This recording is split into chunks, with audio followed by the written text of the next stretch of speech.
Hi everybody! Today we'll continue reading this book, The Gods of Olympus. This is one of my favorite, and as I said before, I don't know if it's available now, but that's the reason why I choose to read its wonderful stories to you. And today I would like to share with you this one. Look at the picture. Zeus grows up on Crete. Listen. Okay. In those difficult years, when the reign of Cronus had loosed all manner of evils upon the world, the birth of Zeus seemed like the birth of hope, and his survival like the beginning of a struggle for a better world.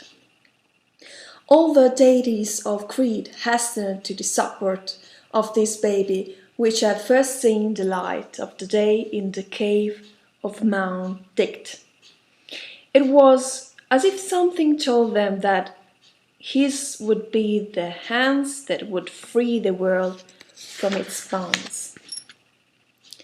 The nymphs and dryads of the woods nurtured the newborn god with particular tenderness. They placed the babe in a golden cradle and rocked it gently to sleep with lullabies.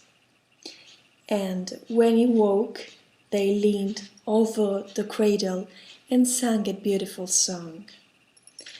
There was but one fear, that Cronus might hear the infant wails, and so, whenever it began to cry, some warriors, the curates, clashed their swords against their shields and made so much noise that they drowned the baby's cries and prevented heartless Cronus from hearing. The creatures of the forest loved the little god too, and helped him in countless ways. Even the bees showed their love for tiny Zeus by bringing him fresh honey every day. But the animal which rendered the most useful service of all to the young god was the sacred goat, Amalthea.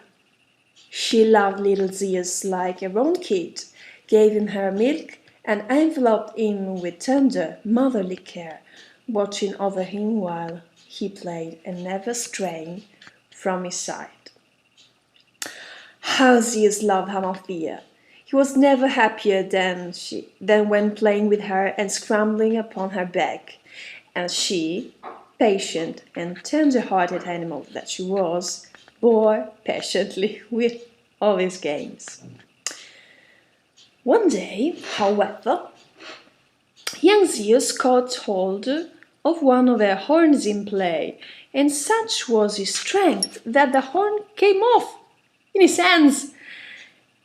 And poor Amalthea was heartbroken, and she gazed at him in reproach.